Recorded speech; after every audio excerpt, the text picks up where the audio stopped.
Good evening, everyone. My name is Baptiste, and with Emma, we are really happy to welcome you on our new show, Road to Space. We are live from Paris tonight to cover the launch of two very special and innovative satellites, one from Eutelsat, the other from Embratel. This, of course, possible thanks to Arianespace, Ariane Group, the CNES, and the European Space Agency. That's right, Baptiste, and we have a very exciting program lined up for you all tonight. In less than 30 minutes, the European launcher Ariane 5 will be taking off from the European Space Center in Kourou. We will be live from Ariane's main base of operations over there and be giving you privileged access inside the Jupiter control room for some exclusive behind-the-scene coverage. And here in the Paris studio with Emma, we will receive and interview some space leading experts. We'll do our best to reply to all the questions we received via social networks, but before that, let's take a look at tonight's menu. Tonight in Road to Space, we'll be live from Guiana Space Center. We'll be talking to Space's top experts about the launch and showing you video reports on what the future holds for satellites. Quantum is at heart the start of the revolution. You will learn how a telecommunication satellite works, and we'll be giving you an exclusive look into the latest advances of the new European rocket Ariane 6. Je vous propose de le découvrir de l'intérieur. We'll also be answering all your questions on social networks and looking at the film Stowaway to find out if an intruder really could sneak his way aboard a rocket. But more than this, we hope that with Road to Space, you will spend a truly magical and unique night in our company, where Earth meets space and the present embraces the future. Welcome aboard Road to Space. And so we're really happy to be with you tonight. And let's go directly to Kourou to meet our special first guest, Arianespace CEO Stéphane Israël. You're waiting for us. Hello, Stéphane. Welcome to Road to Space. Just one question. I see you're all on the deck getting ready for this upcoming flight, and it's a very special one. It's the Ariane 5, the European heavy launcher. Yes, it is a very special launch tonight. It is the first launch of the year with Ariane 5, and we have on board two long-lasting partners of Arianespace. We have with Star 1 D2 the operator Embratel. We have launched all the satellites of Embratel, and the other partner is our long-lasting friend Eutelsat. We have started our relationship in 1983. So with Star 1 D2 and with Quantum, we have really long-lasting partners tonight on board an Ariane 5. Yeah, two special guests, two special passengers for you. And in a way, this launching is the climax of this campaign. For sure. So we are now a few minutes before the launch. And, you know, for having the liftoff at 6 o'clock p.m. Guyana time tonight, we need the satellite to be ready. We need the launcher to be ready. We need also the weather to be with us. We have now the final minutes up to the launch. We have a lot of very important operations to do before lifting off. So let's see how things are going to turn out. And we are confident for the liftoff. We wish you good luck. We're sure everything is going to be perfect. Thank you very much, Stéphane. We'll come back to you a little bit later. And for all of you watching live, we will, of course, come back to Kourou regularly to inform you. But for now, let's welcome Amandine Lux, who's just joined us into the studio. Good evening. Good evening, Amandine. Good evening, Emma. Good evening, Baptiste. Welcome to Road to Space. You are Arianespace's Advanced Studies Director, and tonight you will be connected with Kourou, thanks to a little earpiece, and giving us regular updates throughout the program about the mission. But can you explain to us, firstly, what are the principal stages of the mission? Yes, so we can have a look. We have a little animation, so we can have an overview of what we are going to witness tonight. So at H0, an important event, we will have the main stage engine ignition. And so after a few healthy checks, it will be followed by the ignition of the boosters. So I'm waiting. Should be getting some images up on the screen. Yeah, I'm waiting for the animation. Okay. We should see this animation. Well, normally it should appear on the. Here it is. Yeah, so that's it. So you will have the liftoff with the boosters ignition, and after a quick ascent phase, the launch vehicle will perform the pitch maneuver in order to get to the right direction. A few seconds later, after, when they are no longer needed, the boosters are separated from the launch vehicle. And after that, we will separate the fairing, which protect the satellites, when it's no longer needed, once the launch vehicle reaches out the atmosphere. So the main stage propel phase goes on till we reach the intermediate orbit. At this stage, we cut off the main stage engine. You have a distancing maneuver, and there will be the ignition of the upper stage engine after the separation of the main stage. So this second propel phase goes on till we reach the final orbit, the injection orbit, and tonight for our customers it will be the GTO orbit, the Geo Transfer Orbit. The same as for the main stage, the engine we cut off when we reach the final orbit, and we enter then the ballistic phase, during which we will separate our customers. So first Star 1 D2, and after a few maneuvers of distancing, we will separate the dual launch structure because we have a second passenger.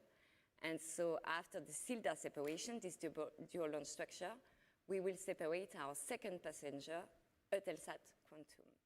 Okay, so those are all the points we have to follow, especially with you. And so you will be the one commenting with us all those key points happening during the launching. Well, thank you very much, Amandine. You stay with us. We'll come back to you shortly after. But before we are going to take a look at Star 1 D2, one of those two satellites that will be launched tonight. Star 1 D2 will improve access to high-quality entertainment and information services in Central and South America, and it will also connect underserved population. Let's have a look at the report.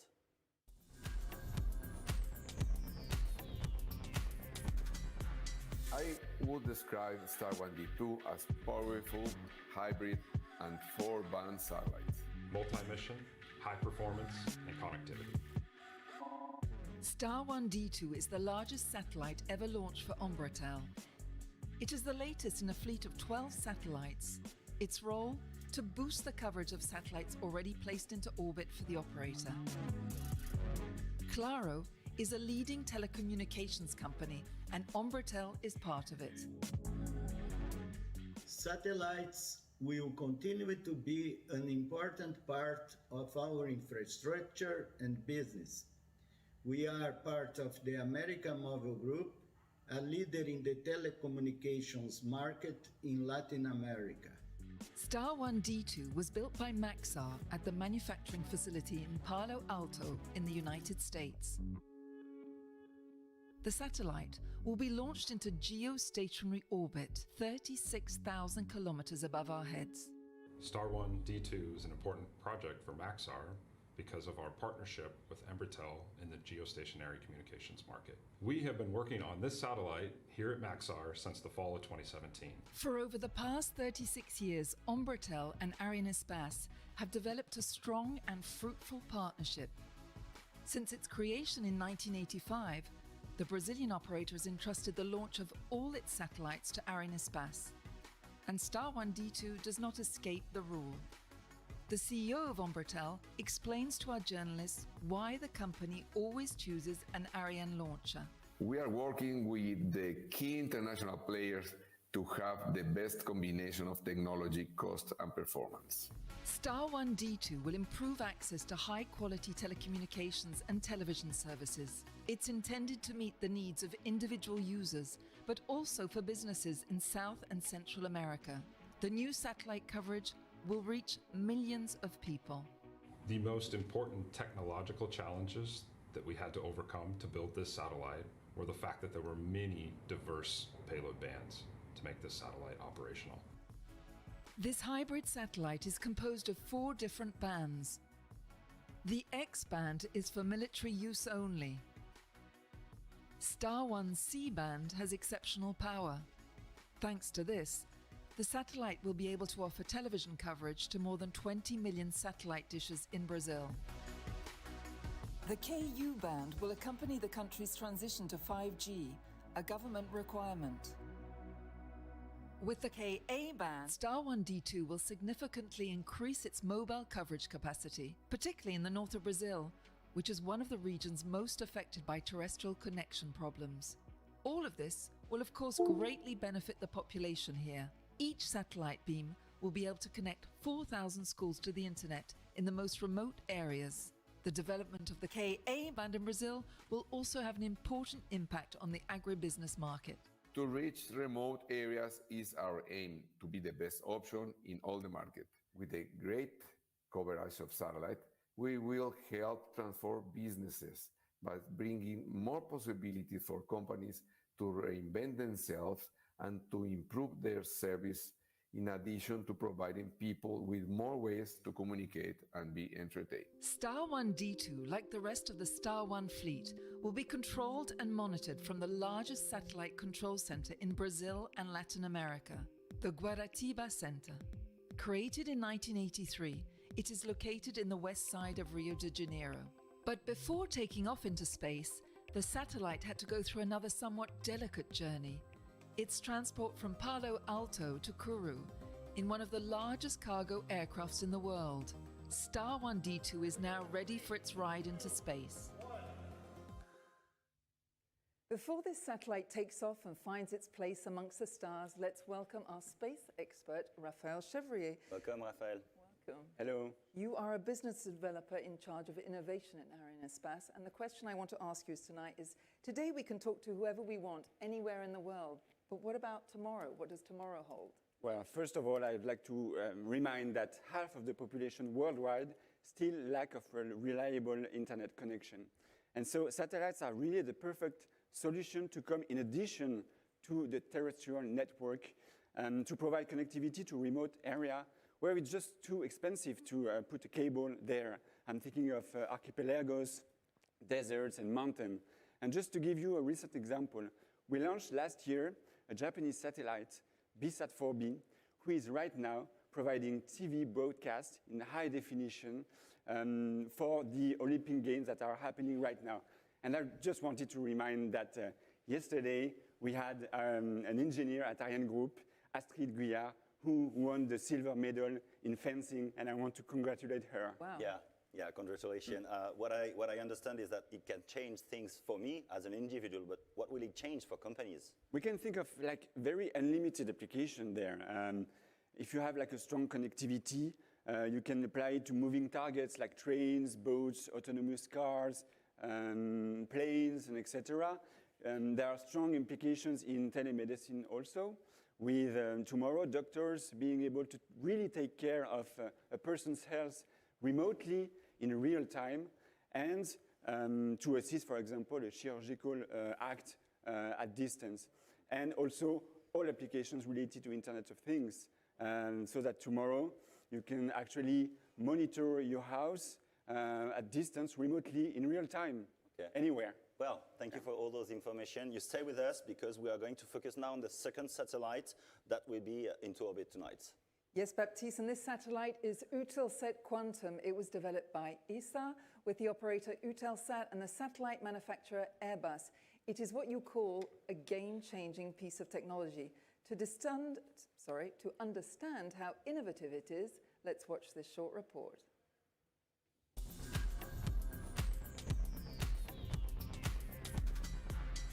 It took place a few days ago on Toulouse's Airbus Defence and Space facilities in France. It is here that the manufacturing teams were preparing to ship the satellite, Eutelsat Quantum, before its long voyage to French Guiana, a rigorous operation in a sterilized room under controlled atmosphere. This 3.5-ton jewel of technology is the new benchmark in telecommunication satellites. The Eutelsat Quantum will be the first world commercial telecommunication satellite fully reconfigurable in orbit. Standard geostationary satellites are configured during construction over fixed coverage. With this new generation of satellite, you will be able to modify the coverage and to pinpoint a specific area and to define a route to follow a plane or a shipping vessel. Eutelsat Quantum is paving the way for a future generation of satellites and is a great example of international cooperation. As you can see, the final assembly is done here in our facilities in Airbus Defence Space in Toulouse. You can see the satellite behind me. And it's made of many components coming from Europe. The platform is coming from our subsidiaries, SSTL, for which we have developed this product for the low range of our satellites. The fully flexible, innovative payload has been designed and built in Airbus Defence and Space in Portsmouth, where this payload has been totally innovated. So the development of Eutelsat Quantum Active Antenna is a new technology that is developed in Spain and that is paving the way, positioning Airbus as a leader for flexible payload. What makes Eutelsat Quantum so groundbreaking is its new multi-beam antenna. As we can see in this visual animation, its technological feat lies in its mobile aspect. One of the main challenges and a great achievement for Airbus is the groundbreaking multi-beam active receive antenna named ELSA+.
Additionally, our customers order a satellite with a specified mission unchanged throughout the whole lifetime of the satellite. In the case of Eutelsat Quantum, our customer is able to reconfigure by software control in order to adapt to changing market conditions. Quantum is leading in the field for software-driven payloads on commercial spacecraft because it is the first to respond to a market demand for ultimate flexibility for customers. With this new standard and flexibility, Eutelsat Quantum will provide communications on the move as required by aeronautical, maritime and land transportation.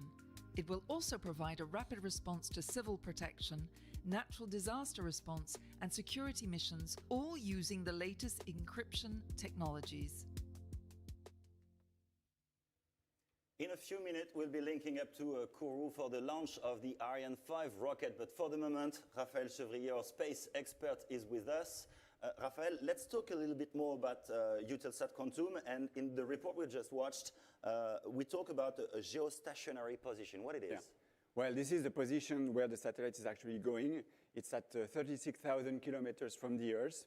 It is a very convenient orbit for telecommunication satellites because the movement of the satellites there are synchronized with the rotation of the Earth.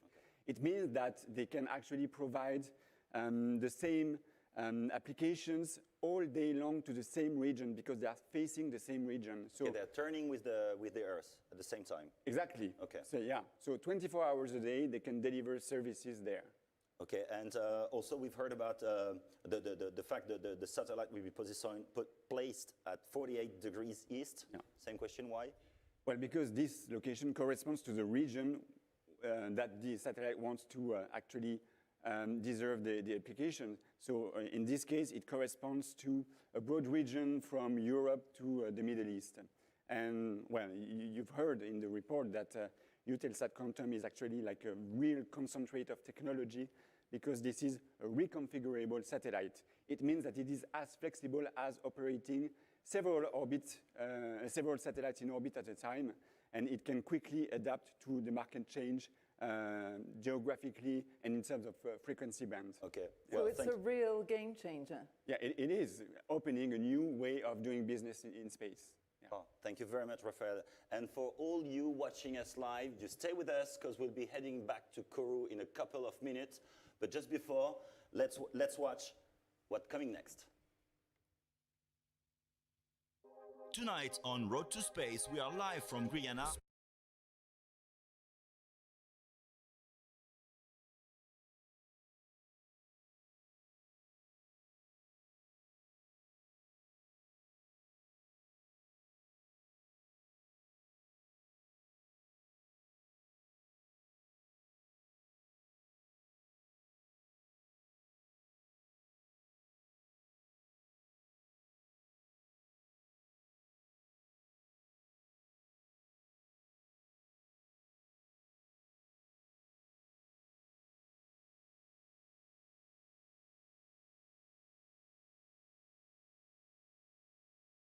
board a rocket?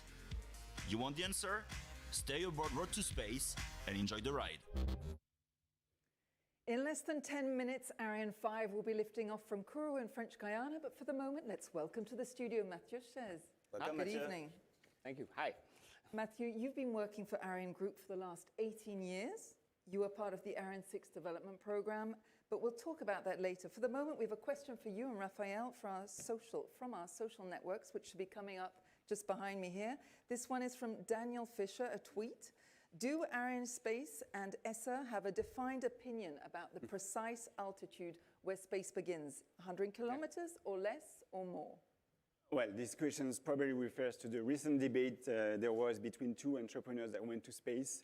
Richard Branson, who went to 80 kilometers of altitude, which is recognized as the space limit by NASA, and Jeff Bezos, who went to 100 kilometers of altitude, which is recognized as space limit by the International Aeronautical Federation.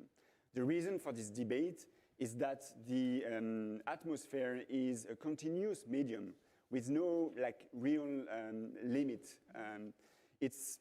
You can travel hundreds of kilometers and you will still find particles in space. So as a matter of fact, the atmosphere ends at 950 kilometers from the Earth. We don't really have this debate at Arianespace because we are launching satellites well above 100 kilometers of altitude, several hundred kilometers of altitude. And so we launch the satellites there, and it requires a huge amount of energy, right? Yes, but okay, maybe you do not care about that, but when you're designing rockets, this is really a huge matter because, as you said, you're going through a continuous medium. You know exactly how you need to model it very precisely when you do simulations, because even though at 80 or 100 kilometers you don't have that many particles, still you are going through this medium at a very, very high speed. We're talking about 2 kilometers per second, and you know how many kilometers per hour it is, right? Yeah. Yeah, 7 to 8 thousand kilometers. Yeah, you did the conversion, of course. So from there, all the particles you will hit will create some aeroflux, and you need to be very aware of that, in particular, to determine the exact instant when you're going to separate the fairing, because you don't want the satellites that are protected by it to be hurt by these particles. Okay. So we have an end of question. Would this be of any operational importance for engineering, science, or legal reasons? So for engineering, obviously, but even for the International Space Station, this is an issue because at 400 kilometers of altitude, they're not that far. There are still particles, and they're actually decaying slowly because they're hit by these particles. So they need to be reboosted from time to time. Regarding science, this is why in the... Attention pour la séquence finale lanceur. Well, sorry to interrupt you guys. Actually, we just heard the DDO. Top à 0-7 minutes. So it's 7 minutes away from the launching. Amandine, can you explain us who is this guy and what is this announcement? Okay, so the DDO is the Range Operations Manager. And so tonight, as I am, he will be connected with the Telemetry Control Center. He will receive all the information so that we can follow what are the main milestones during this flight and that we are on track regarding the launch. So now we enter the synchronized sequence, so that means that we are good to go. We will get the launch vehicle ready for liftoff. We will perform the isolation of the ground vehicle, of the launch vehicle from the ground. If we are green to go, that means that I don't remember. If you remember, there was the panel behind you with all the greens.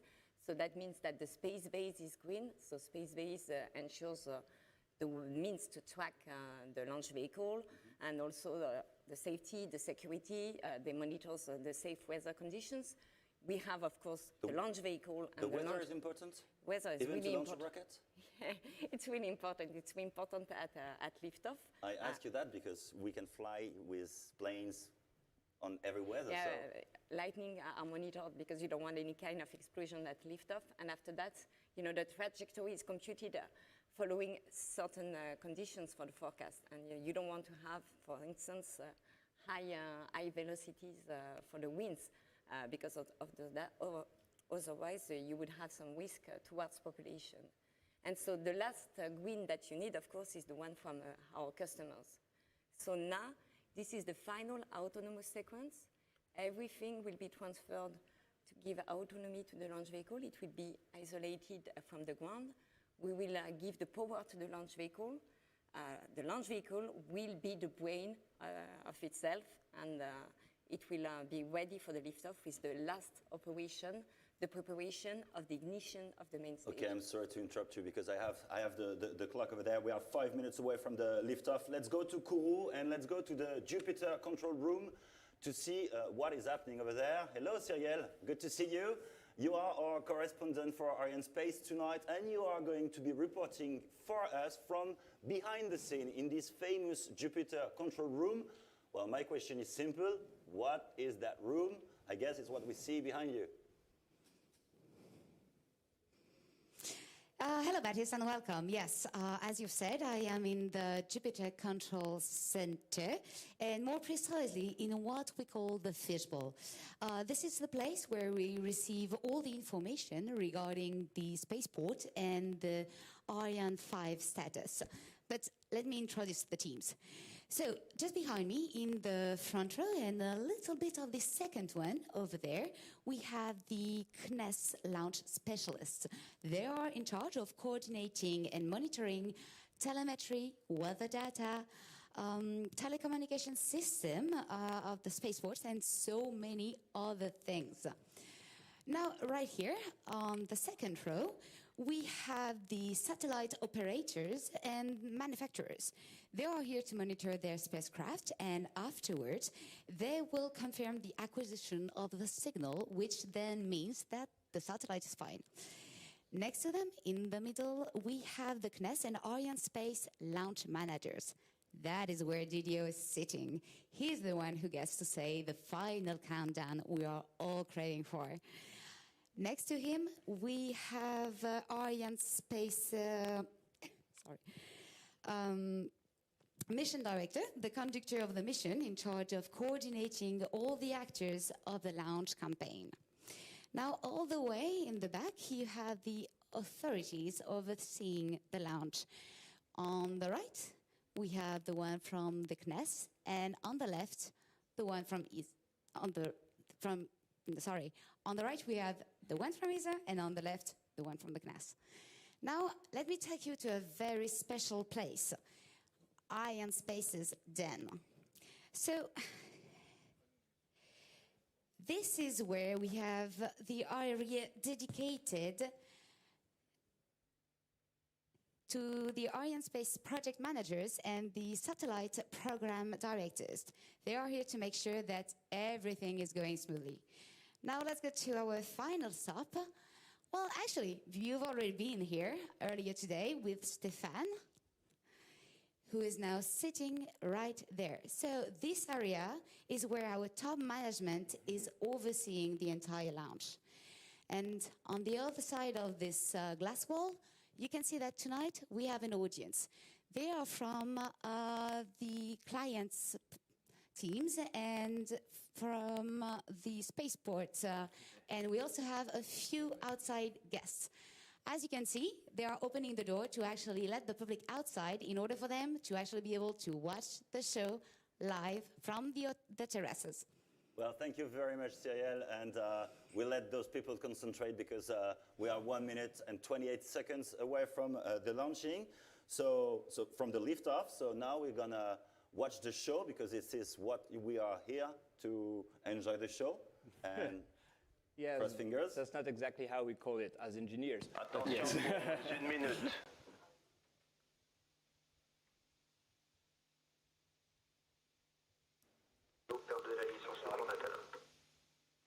Stop à 0 moins une minute.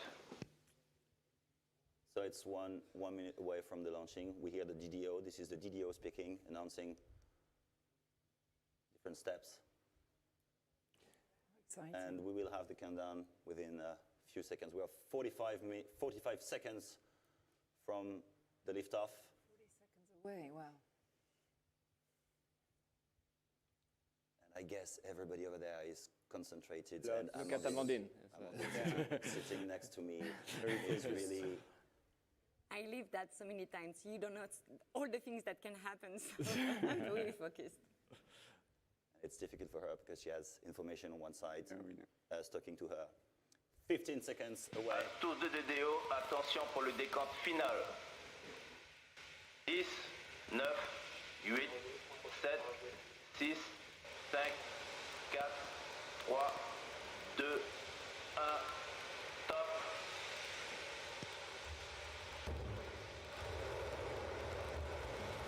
Allumage Vulcain. Image EAP, décollage.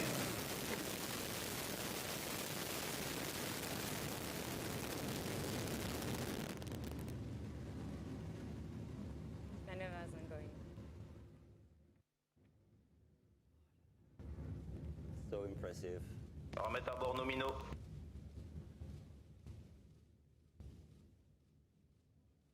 Well, we have just seen Ariane 5 disappear towards space. Do stay with us, everyone, because Trajectoire what's going nominale. to happen next is as crucial as the next launch. This is, of course, the moment when the two satellites, Star 1 D2 and Eutelsat Quantum, separate from the launcher and are placed into orbit. Propulsion But nominale. that's not all, is it, Baptiste? Yeah, I guess it's not all. I was really watching at those Me too, impressive images. And Impressive to answer your images. question, I'm going to ask Amandine. So, Amandine, how many kilometers does Ariane 5 travel before nominale. the launching of the satellites? So, in fact, Ariane 5 is not going to go to the GEO orbit, this orbit of interest. That would be quite a journey. So, we are going to the GTO orbit, so the Geo transfer orbit, which is an ellipse around the Earth, which lowest point is close to the Earth. And so, this is where the upper stage is going to get us. We will reach roughly an altitude of 650 kilometers. Propulsion nominale. And this orbit, as an interest, the highest point is located at the same radius of the GEO orbit. And so that will be up to the customers once they are released into the GTO orbit to get to the GEO orbit and to do the final maneuvers to circularize the orbit and be in GEO orbit. I guess, and I hope everything is calculated and programmed. So, what is the role of the team in Kourou right now? So everything is pre-programmed on board, but you remember I talked about the onboard computers. So the launch vehicles knows exactly where it is located, what is its acceleration and velocity. Yeah. And so it will reach the orbit by recomputing the orbit every time in order to get the maximum performance and the best accuracy. Right now, the main active people in Kourou, you don't see them, they are in the ground. Séparation EAP. We did have an important event. I have the confirmation that we have the EAP separation. It's the booster separation. Yeah, the booster separations. Yeah, booster have been separated. So that's at 2 minutes 20 is the time when the two boosters leave the rocket. Why is it specifically 2 minutes 20? Could it be earlier or later? Yes, it can, because I was talking Propulsion about the nominale, onboard trajectoire computer. nominale. And so you trigger the separation of the boosters when you do no longer need them. So that means that they have done the job in showing most of the power that you need to escape from ground. And so by recomputing the trajectory, there is a point at which you know that they do no longer push because the acceleration is low. And so the onboard computer is going to trigger the separation of the boosters. And so roughly, usually it happens within a few seconds in comparison to the prediction. And now we will be witnessing the next step, I guess, I hope. I did have the Séparation confirmation, so coiffe. now it's the separation of the fairing. So the fairing was there to protect the satellites from the acoustic in ground, because the liftoff creates a lot of noise, and from the atmosphere, as it was mentioned by Mathieu and Raphael. And so we separate the fairing. Same, the onboard computer, we compute everything, knowing exactly what is the velocity, what is the altitude. It can recompute the flux. And when we are under the threshold, the maximum flux that we authorize for the launch vehicle and for our customers, the onboard computer triggers the separation of the fairing. Okay. I guess now, more or less, Ariane 5 is out of sight. How will we keep the link? How will Kourou keep the link with the rocket? We will keep the link with the rocket thanks to a network of ground stations, which are in visibility with the launch vehicle. They receive what we call the telemetry of the launch vehicle. Telemetry are the key flight measurements from the launch vehicle. And you have a team in Kourou, you were asking me the questions, which is located in the first station, the one in Galio. And they will receive all the telemetry of the launch vehicle. They will process it, analyze it, and make sure that it is coherent with what was the forecast. And they will give us and give me and give the DDO tonight all the main milestones. Okay, so they're analyzing the data. Exactly. Actually. Okay. And after that, the launch vehicle will be tracked by another network of stations. So it will be followed by Natal in Brazil. In the Atlantic Ocean, we will have Ascension. We'll talk about that later, because I think we will Kenya. follow every step. Yeah, we will. We understand that the launcher is in full flight now. So what is its speed? What is its altitude? How fast is it going at the moment? So right now we are at an altitude of roughly 160 kilometers, and the speed is above 3 kilometers per second.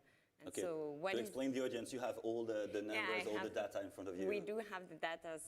And so what is worth mentioning is that now the mass is only of 160 tons. And before it was what, 775 tons? Yeah, so it's enormous. Reason for which we separate these boosters, because simple rule in space, the lighter the better if you want to get faster. Okay. Lighter, higher, faster. Okay, I understand. Makes me think of a song, Daft Punk song. Yeah, that's it's same for me. Side subject. Mathieu, let me ask you a question. When we were preparing this show, and we were talking about the VA254. Yes. So what is it? A code, secret code? It's indeed a secret code. I cannot communicate on this, Baptiste. No, it's the numbering of the flight we're considering. For V for vol, A for Ariane, obviously, so Ariane flight 254. But what's interesting is that this counter started 41 years ago with the first flight of Ariane, which was Ariane 1 in 1979. On the 24th of December. Yeah, because we launched on Christmas Eve when necessary. That was the birth of Ariane was on Christmas Eve. Very nice. So for Christmas time, you watch the launching of the rockets. No, so it's kind of a good present. Yeah, but I was not born. I'm a bit surprised. No, I was born a month later. So now we are following the next steps, and we are about 7 minutes after the launching, and now you were talking about the bases on the ground on Earth, which are linked to the rocket. So now, who are we linked to? Where are we linked to? We will probably approach Natal. We will approach the visibility of Natal, yes, indeed. And so that means that we are along the path away from the American coast. Okay, so what is Natal? Natal is a ground tracking station in Brazil. In Brazil, yeah. Yes. And so now we're waiting the DDO announcement that would specify that Natal is linked to the rocket. Yes. I didn't know. Any news? And so we'll approach the visibility of Natal, yes, indeed. And so that means that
for us, because it's a cryogenic engine, and it's not a given. It's always an intense moment because cryogenic ignition in space conditions.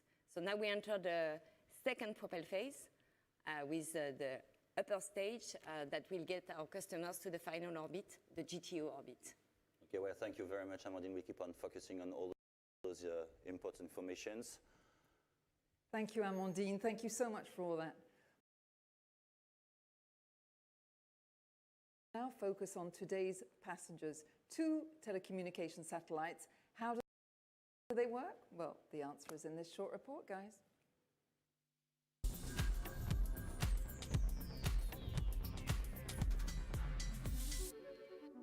To understand how a communication satellite works, you'll need to get the bigger picture.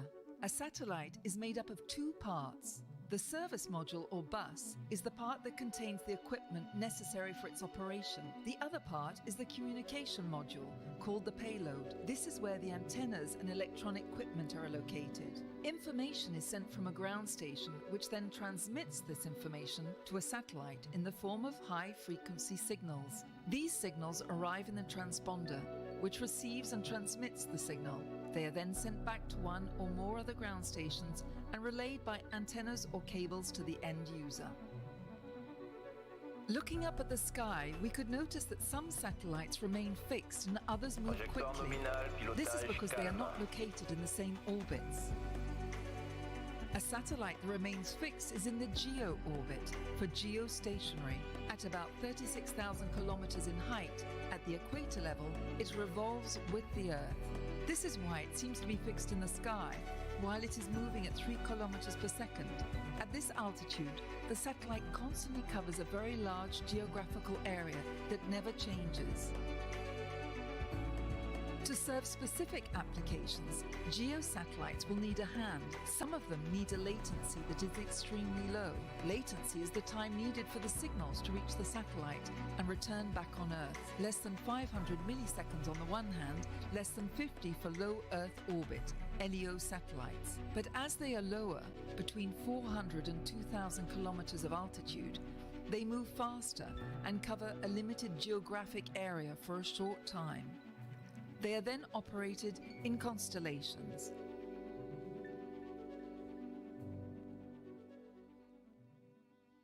Well, Raphael, watching this report, we understood that the future of satellites is, in a way, in constellation. And we've been talking before the show, and I was talking to you about Jeff Bezos and Elon Musk. Elon Musk and Jeff Bezos. I heard they plan to send more than 45,000 satellites. My question is there enough room over there? Well, just look at the sky and you can see that it's vast enough to host like many, many planes, for example. And space, it's much better because the more distant from the Earth, the more space and volume you have to be filled with satellites.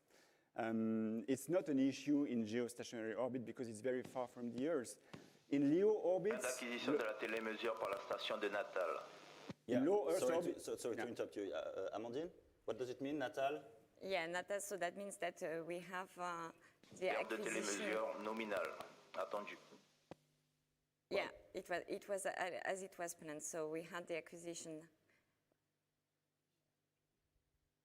Okay, so yes, there will be a gap of visibility, but that's completely planned, that's normal. Okay. And so during this phase, which is a quick one, all the data will be recorded on board. Okay. And so they will be transferred down to the next one station. Acquisition de la télémesure par la station d'Ascension. So Ascension will recover whatever has been downloaded, and it will be analyzed by the team. Well, okay, everything is perfect. I'm sorry, we can go back to that question. Is there enough room over there? Yeah, I was saying that the low Earth orbit is more like conditions, and I think that the main issue is to really set common rules in order to regulate the traffic, like we do it on the road and on the seas, in the air, of course. And the main challenge is to do it in a sustainable way. And yeah, in order to really avoid the satellites to collide with each other, that would generate many debris. And of course, that's not good in order to continue to do activities in space. Okay. And just one quick question. I feel I have everything I need with my phone. What satellites and constellation can give me more? This is because you live in Paris, a big city.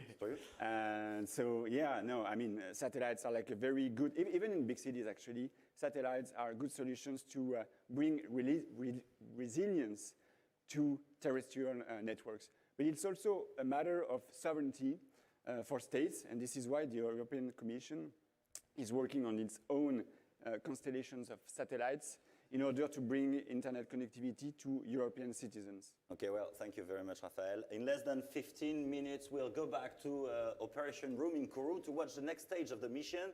That will be the separation of the first satellites from Ariane 5. But before this, let's now focus on something which we are all eager to hear more about. Of course, I'm referring to Ariane 6. Ariane's group next generation launcher. Let's look at this report and we'll talk about it afterwards, so sit back and enjoy.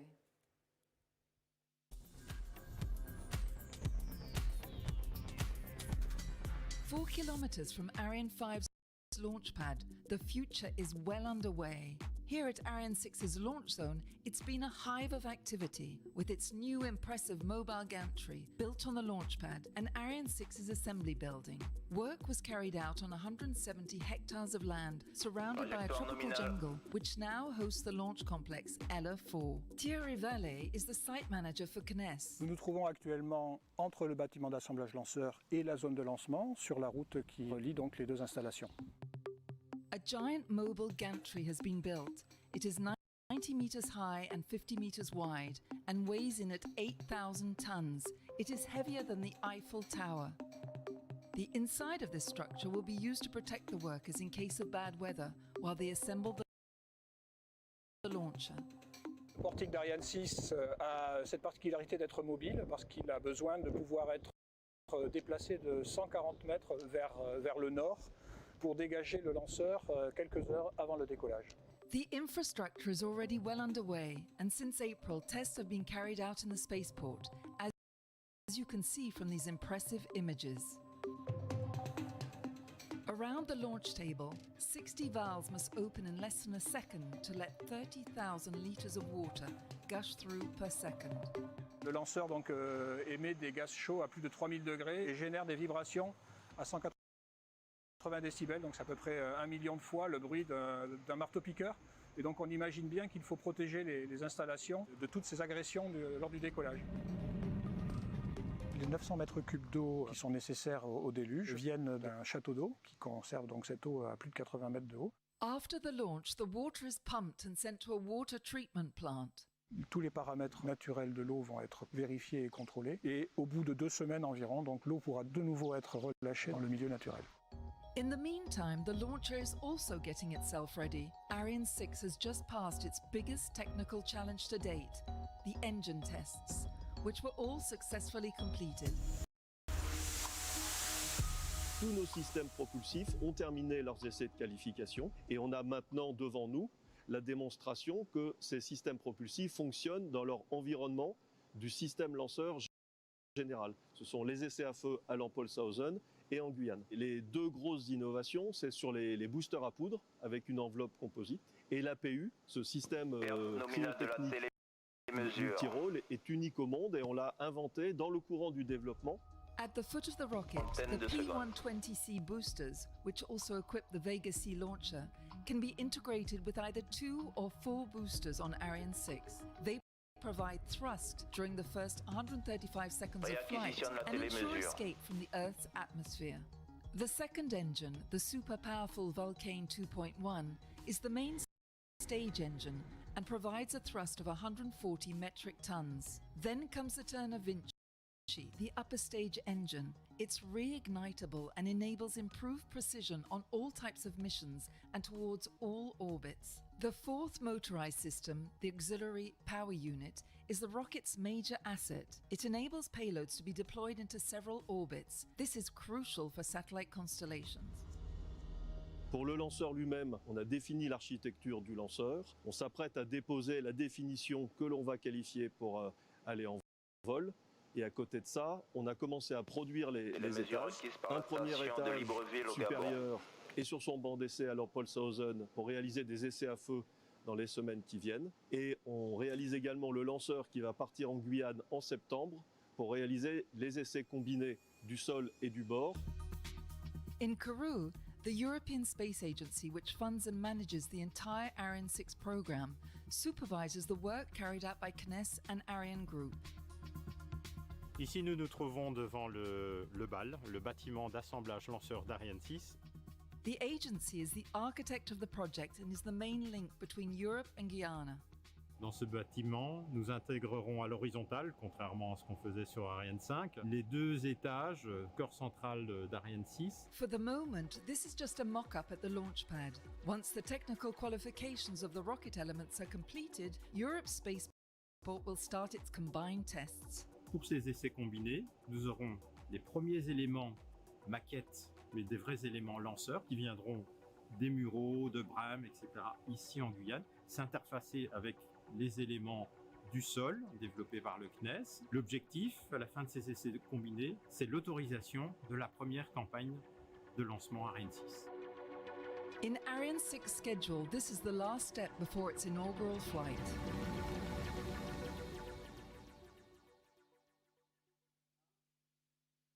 Welcome to the living room, Rotaspace's living room. Nominal, Raphaël and propulsion Mathieu. nominal. Mathieu shares, you have been working for the Ariane Group and you are more specifically working for Ariane 6's development program since day one. Ariane 6's maiden launch is programmed for next year. Can you tell us a bit about what technical changes have been made to this Ariane as opposed to Ariane 5? Well, I'm very happy about this report because you could really get an overview of everything that's new, and you could see the facilities we have and the new means, and with this means we'll be able to operate, manufacture, assemble the launcher in a cheaper and a very efficient way. This is a really big change. Also, the fact that you could play with a number of boosters, either with 2 or 4 boosters, means that with Ariane 6 you actually have 2 launchers for the price of 1. And finally, the big game changer to me is the upper stage. The upper stage, cryotechnic upper stage with Vinci and APU engines that we can reignite in orbit. And from there, it opens many perspectives in terms of missions. Yeah, I agree with you. We can do like many type of missions to any orbit. It's also important because you can actually do right-share mission. You can accommodate as many satellites as you can under the fairing and to separate them in different locations in space. And of course, this is very important to deploy these constellations of satellites. And to the moon? Yeah, as a matter of fact, we are preparing the first European mission to the moon with Ariane 6. It's going to happen during this decade. And we are also preparing a mission to Mars. It's going to happen in 2026 with Ariane 6. We will send a space probe to Mars. We will catch the Mars samples that was collected by Perseverance, and we will bring back to Earth in 2031. So this is very exciting perspectives. Thank you so much, you two. We're now going to go back to Baptiste, who's with the representative from the European Space Agency. It's back to you, Baptiste. Yeah, thank you, Emma. Thank you, Emma. I'm sorry. Good evening, Daniel Neuschwander. Welcome to Road to Space. You've worked all your career in space industry, and you are today the Space Agency's Director of Space Transportation. In the last report we saw, the Next Tech report, we saw that Ariane 6 is now turning into reality. Can you tell us what was ESA's role in the development of the launcher? Yes, good evening to all of you. And ESA's role in the development of Ariane 6 had basically 2 main functions. Number 1, we were the development procuring entity, and second, we were the launch system architect, as you just said it in the film. This means that we define the high-level requirements, we adapt the institutional needs for the future of this launcher, and we accept the deliverables. The deliverables, which is the rocket on the one side, provided under prime ship of Ariane Group, and on the other side of the launch base provided by CNES. We bring it together at the occasion of the combined tests, where we manage them through the definition of this combined test, where it has to have a perfect synchronization of these 2 elements, and we verify that this happens before we go to liftoff. Well, thank you very much, Daniel. Next to you, we have Marie-Anne Claire, the director of the Guiana Space Center. Marie-Anne Claire, do you hear me? Yeah, nice to see you. Yes, good evening. We saw also in the report those new buildings have been built for the upcoming launcher. How many people were involved in such a huge work and huge construction? Trajectoire nominale. We started the construction for the new launcher Ariane 6 in 2019, so it is 3,000 people which are working on the base adapt it, but not at full time. And we have a peak in 2018 with 600 people. And today we are around 200 people which are working still on the ELR4 in order to start and to prepare the combined test as explained by Daniel before. Well, thank you very much, Daniel. Thank you very much, Marie-Anne-Claire. We'll come back to Kourou a little bit later. Now we go back to a live sequence because we are approaching a critical or important sequence. Amandine, in a couple of seconds, the DDO would normally confirm the switching of the engine on the upper floor. This is the information you're waiting for. Yes, we are waiting for the shutdown of the upper stage engine. So that means that we would have reached the final injection orbit, the GTO orbit. So it's a critical and really important moment. It's an important moment, so that means that we have finished the propel phase.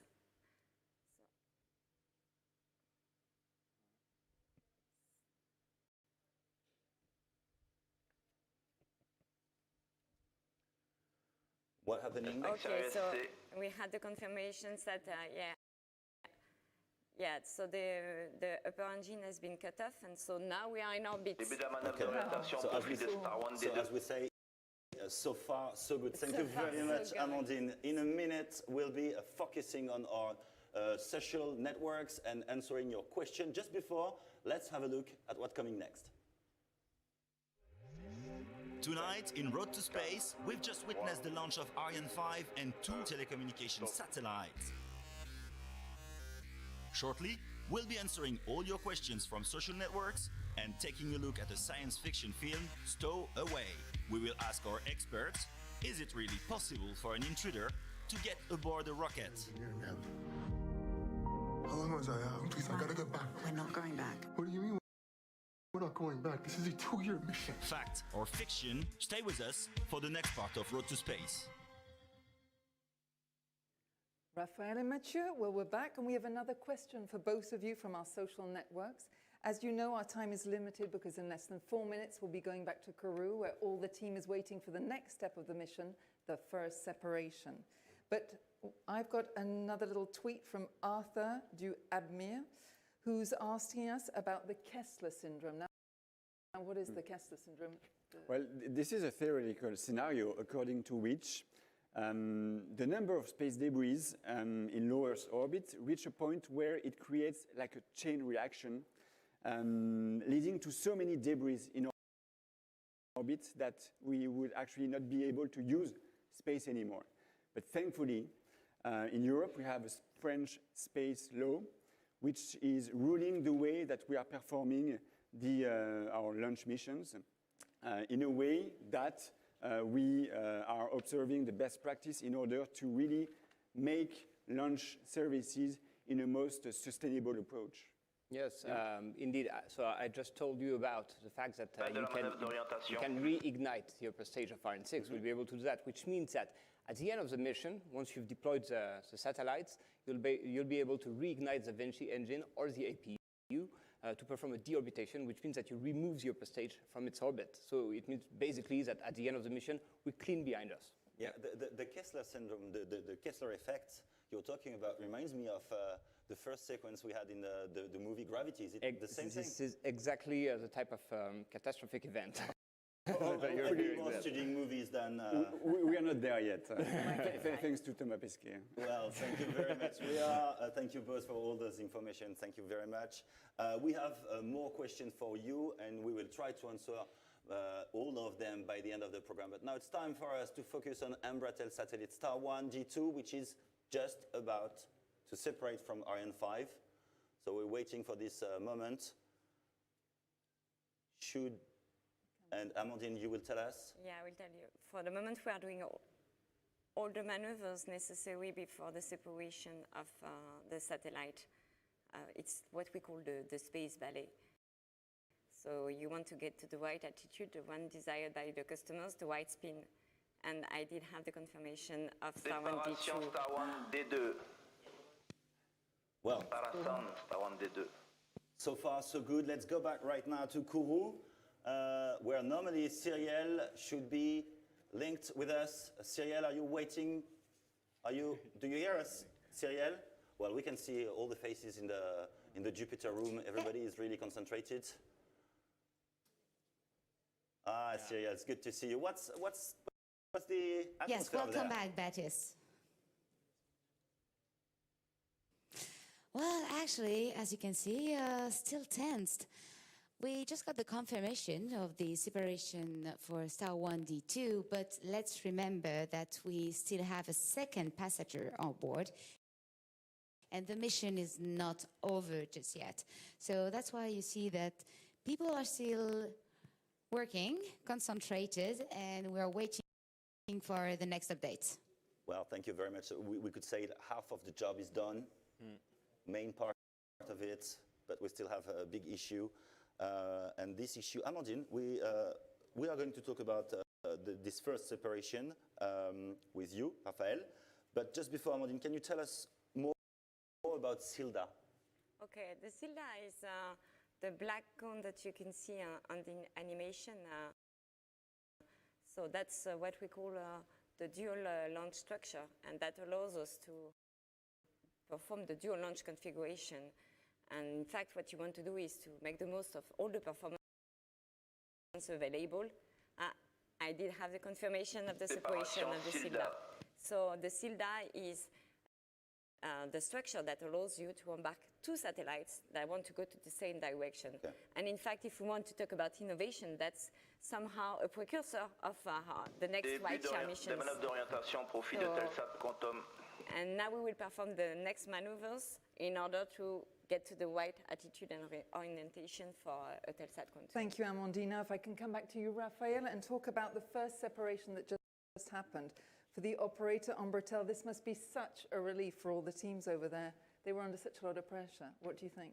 Yeah, of course. I mean, like Cyrielle and Amandine said, Ariane is actually designed to do dual launch, so we are separating two satellites in orbit. Baptiste said that half of the job was done. Actually, we have three separations: the first satellites, the SILDA, and the lower satellites. It means that I can let you imagine if the SILDA is not rightly separated, what's going to happen when we try to separate the last satellite. So, of course, everybody is still focused on the rest of the mission. Yeah, actually, yeah, we are focusing on the satellites, but yeah, there's the SILDA is, I mean, if it's still there, I guess you can't separate from the second satellite. You have some problems, yes. Okay. I can feel. Well, before we focus on the separation of the Eutelsat Quantum, the second satellite, we are going to take you on a journey, on a voyage. We are going to watch the trailer of the science fiction film named Stowaway, and then we are going to try to answer a question: could a passager clandestin, an intruder, an illegal intruder, get into a rocket? Let's watch the trailer of the movie.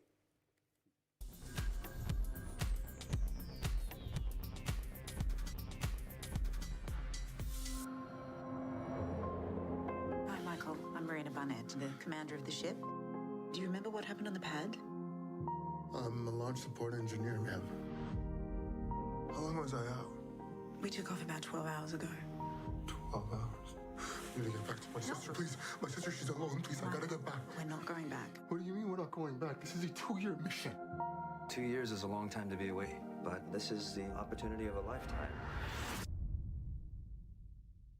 That was, well, welcome you both back to the fact-checking segment from Roads to Space Living Room. I have with me, I'm just going through the trailer, and for all of those of you who haven't seen it or haven't seen the film, maybe I should put you back in the picture of the summary. It's the story of a 3-person crew on a 2-year mission to Mars and the dilemma they face when an unplanned 4th passenger suddenly arrives on board, what we call the stowaway. So my first question, obviously, to you both is this a plausible scenario? I really hope not. No, if it happens, I really would advise the launch service provider to rethink its processes, because it's all about processes, right? Yeah, if you think about when we manufacture the launcher, everything is checked, because one of the risks that we fear is what we call foreign object damage. Okay, so that we have you forgot a screwdriver, a tool, anything, and it damages the rocket during the launch. So everything's monitored. Yeah, and every tool is labeled, and you have a specific team who is taking care of making sure that nothing is left inside the launch vehicle. So everything inside, okay, but what about outside? I mean, we are in Kourou, for God's sake, it's a tropical jungle out there. What about mosquitoes flying around? What about animals? Okay, yeah, I can confirm, Kourou is wild. Yeah, when you're there, when you're dealing with huge integration holes, what you fear is that some birds, for instance, get inside the buildings. This is why we had to hire also an animal specialist in animals' behavior, who's in charge of, when we open the door, to place traps, to actually make diversions with flashlights, etc., in order to prevent animals to come in. What about dust particles getting into the top of the satellite? Yeah, even a speck of dust is an issue for us. So that's why the air is filtered around the satellites and clearly monitored. Yeah, and for scientific payloads, it's even worse, like the James Webb Space Telescope that we will be we will launch at the end of this year. I think we have some images here of the cumulus curtain. You know, a speck of dust would really damage the mission and make this telescope blind. You see that here they are using UV lamp in order to really detect the dirt there. If, for example, if you're proud of the cleanliness of your bathroom, just light it up with a UV lamp. That's right. And I promise that you will never want to shower again there. Why would you do that? Thank you so much, guys. Well, now I know, I'm reassured that there is no way an intruder can get into an Ariane 5 rocket. Well, I think we're going to go over now to Kourou and go over to Baptiste, who will be talking about the separation of the Eutelsat Quantum. Let's go over to him now. Yes, Emma, in less than 10 seconds, more or less 10 seconds, Eutelsat Quantum satellite should be released from Ariane 5 launcher. So that's really a crucial point. We're waiting, and we should see the people happy and clapping if everything is turning good, and that should be on the predicted time, 10 seconds away. So we had the acquisition of the right attitude. So here it's quiet, but lots of things happening over there. We had this, yes, we had the separation of Eutelsat Quantum. So that's the end of the mission for the launch vehicle. Okay, so we hear people clapping. I see your face. I see your face, Raphael, and Mathieu also. So I guess this is, in a way, the end of the mission. Let's go back immediately to Kourou to see the atmosphere over there. Yeah, you can see the team cheering up, clapping. And now we should be linked with Stéphane Israël. Stéphane Israël, are you there? I remember Stéphane Israël is the CEO. Sure, I am here with you. Okay, yeah. You still have your mask, but I can figure out a huge smile. Yeah, yeah. Nice. So you're happy. Good news. And good customers, I'm very happy, customers. but I am happy for my customers. Yes, for sure. It's very important for our customers.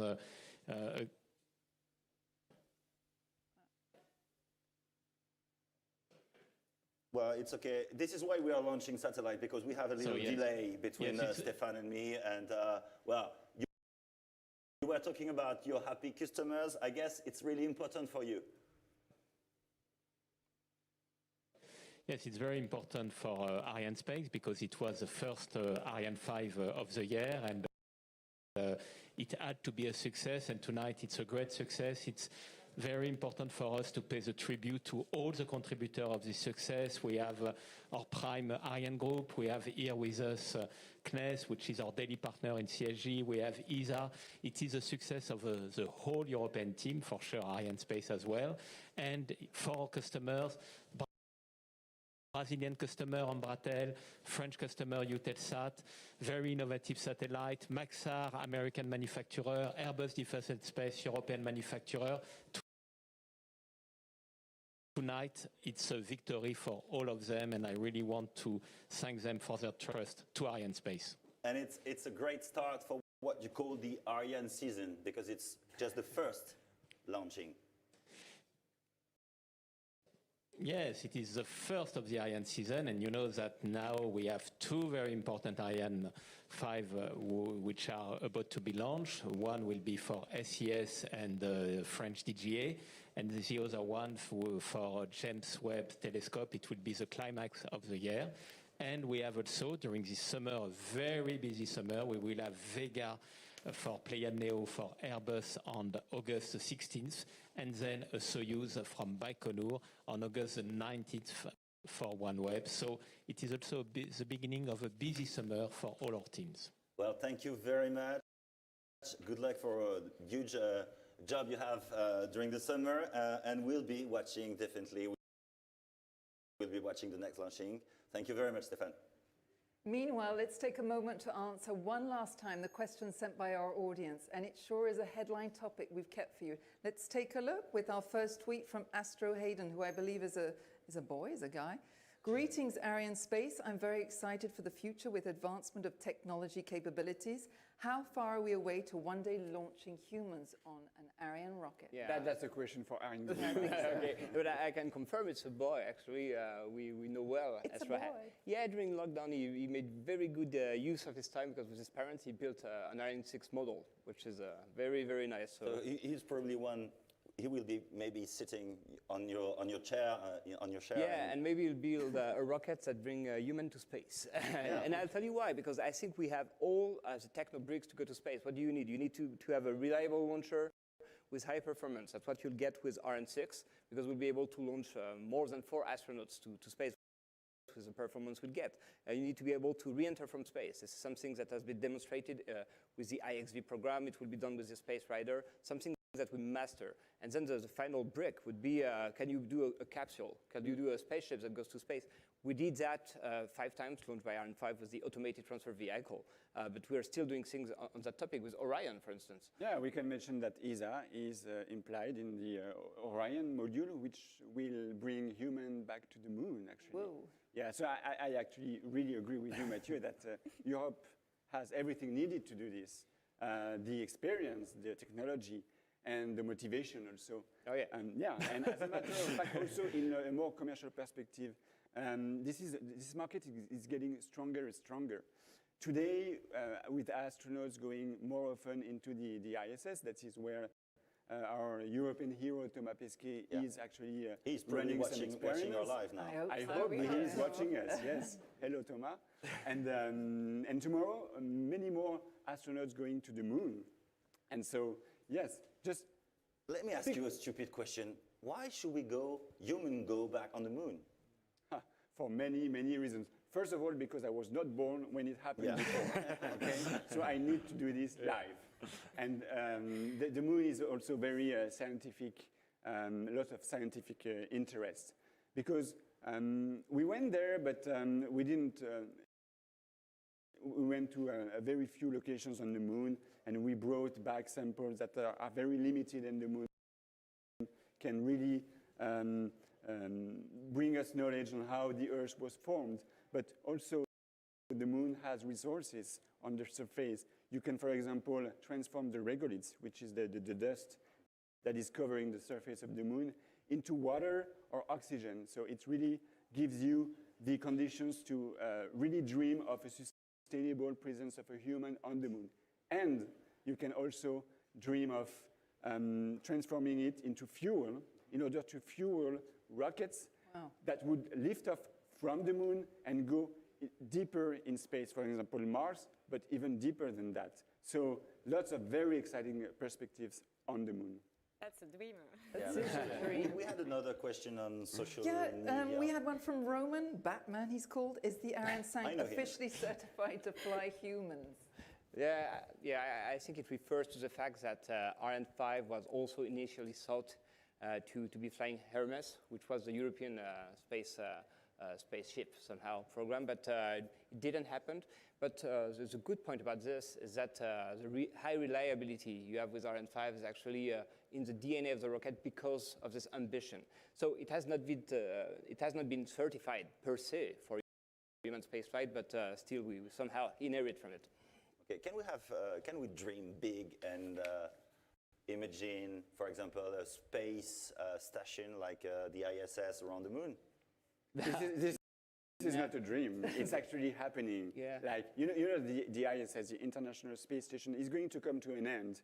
And the states that are investing in the ISS are thinking and building right now a lunar gateway, which is like an international space station around the moon, in order to make this sustainable presence of human astronauts around the moon a reality. And Europe is actively participating to this, to some module of these space stations. So yes, you need to dream much bigger. But you see, Well, we'll have a lot of topics to discuss on the next shows because it's really interesting. That's a key. That's a question that is, interesting everybody. Yeah. Thank you very much, both of you, for all this information. And we are now going back to Kourou to see how the teams are going and to meet some really happy customers, I guess. Hello, Cyril.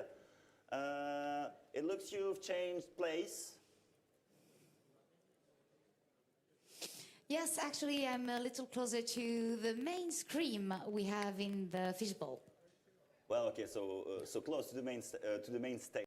Well, Cyril, it looks like it is time for us to meet our next special guest. We have Pascal Omzi, CTO of Eutelsat, Elodie Viau, Director of Telecommunications and Integrated Applications at ESA, and we have also Christophe Dallest, Eutelsat Quantum Program Manager at Airbus Defence and Space. It's hard to say.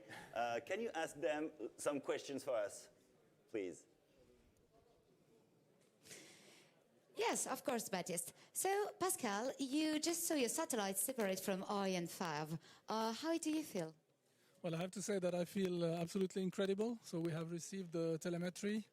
I can even say that I have breathed the quantum sigh of relief, to be honest. It has been a long journey with this satellite, which has met some challenges, but we're extremely happy to have witnessed this beautiful launch today. Well, thank you. Eutelsat Quantum is what we can call a game changer. What is it going to change and how important is it for your company? So Eutelsat Quantum is indeed a game changer. It's a satellite of a new type, a flexible satellite, which will be able to be controlled in orbit from the ground through software. So that is a great advantage for our client.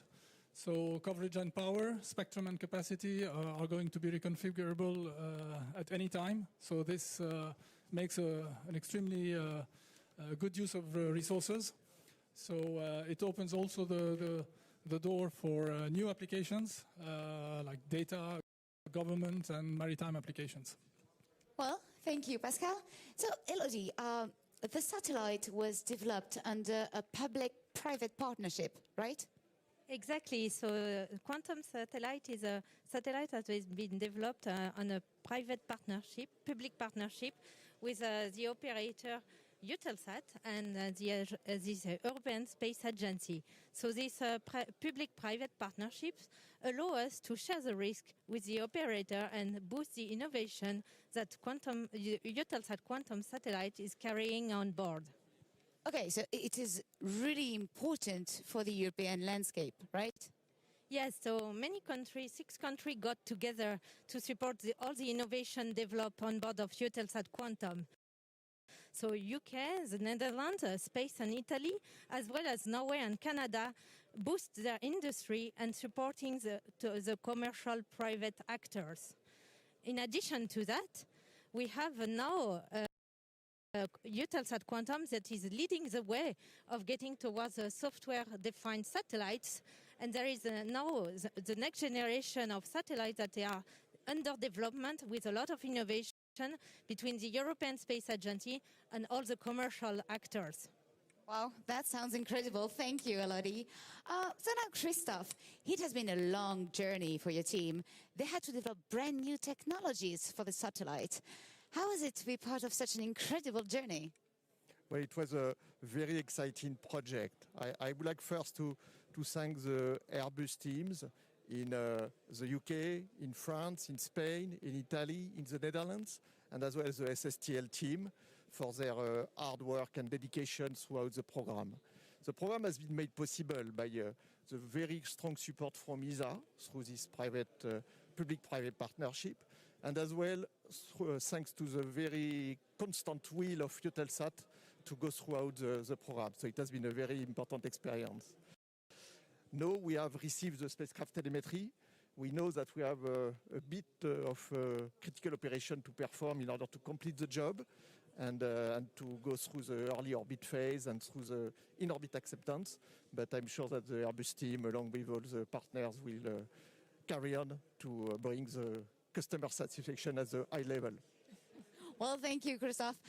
Now, Pascal, one last word for your team and partners.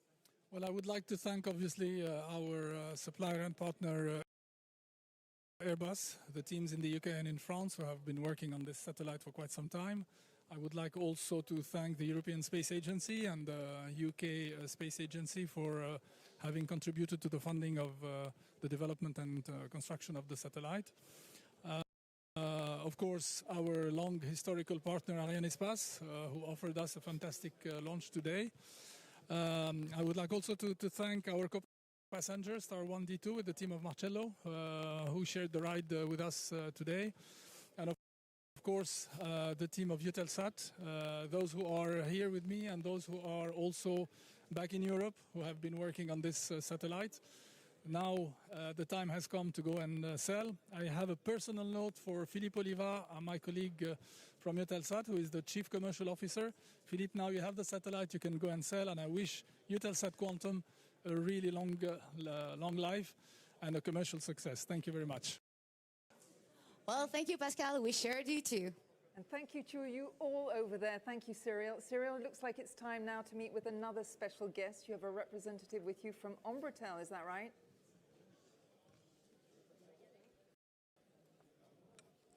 Yes, I'm with Marcello Lavrado, the operator's satellite mission. So, Marcello, what is it like for Embratel to have another satellite successfully launched? Good evening. You are very proud about the successful launch for Star 1D2. A very special moment for us. We just launched a satellite, the biggest satellite that we have a very important role in Brazil and Latin America. I speak on behalf of our team, and we are very happy with the launch. And I would like to thank you, everyone, who participated in this important project when Embratel, claro, especially Ariane and Maxar teams. I'm very happy with this launch.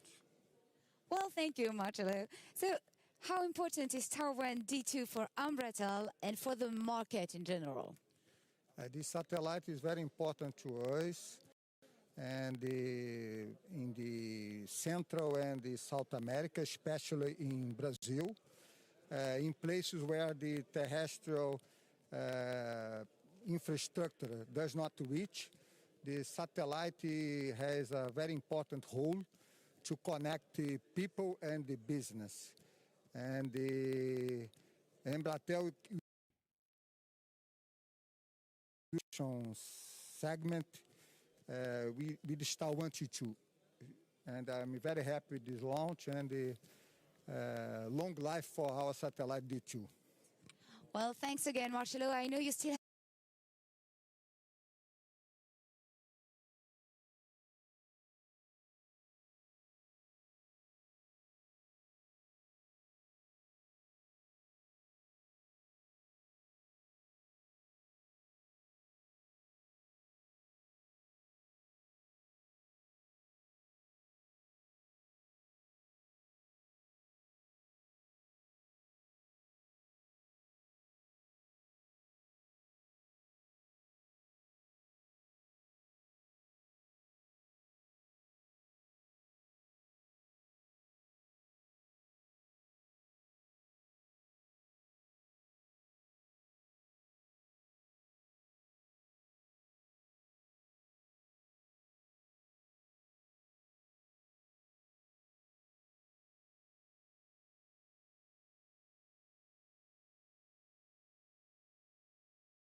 seconds away from the launching, so from the liftoff. So now we're gonna watch the show because this is what we are here to enjoy the show.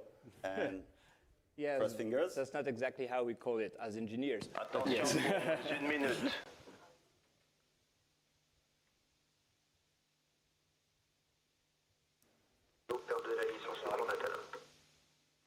Top I0, moins de 1 minute. So it's one minute away from the launching. We hear the DDO. This is the DDO speaking, announcing different steps. Exciting. And we will have the countdown within a few seconds. We are 45 seconds from the liftoff.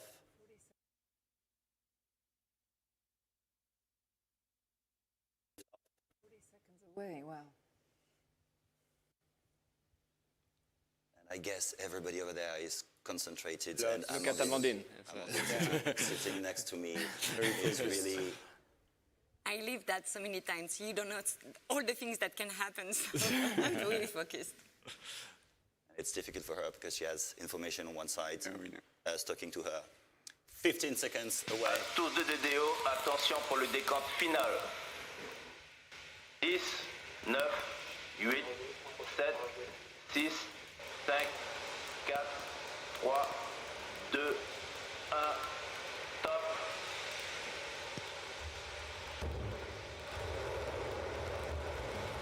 Allumage Vulcain. Allumage UAP, décollage.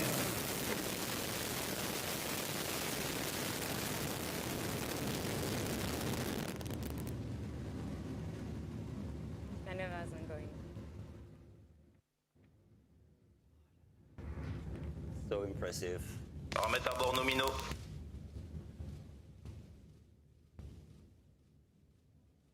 Well, we have just seen Ariane 5 disappear towards space. Do stay with us, everyone, because what's going to happen next is as crucial as the next launch. This is, of course, the moment when the two satellites, Star 1D2 and Eutelsat Quantum, separate from the launcher and are placed into orbit. But that's not all, is it, Baptiste? Yeah, I guess it's not all. I was really watching at those Me too. impressive images. And to answer your question, I'm going to ask Amandine. So, Amandine, how many kilometers does Ariane 5 travel before the launching of the satellites? So, in fact, Ariane 5 is not going to go to the GEO orbit, this orbit of interest. That would be quite a journey. So, we are going to the GTO orbit, the Geo Transfer Orbit, which is an ellipse around the Earth. Which lowest point is close to the Earth. And so this is where the upper stage is going to get us. We will reach roughly an altitude of 650 kilometers. And this orbit, as an interest, the highest point is located at the same radius of the GEO orbit. And so that will be up to the customers once they are released into the GTO orbit to get to the GEO orbit and to do the final maneuvers to circularize the orbit and be in GEO orbit. I guess, and I hope everything is calculated and programmed. So what is the role of the team in Kourou right now? So everything is pre-programmed on board, but you will know about the onboard computers. So the launch vehicles knows exactly where it is located, what is its acceleration and velocity. And so it will reach the orbit by recomputing the orbit every time in order to get the maximum performance and the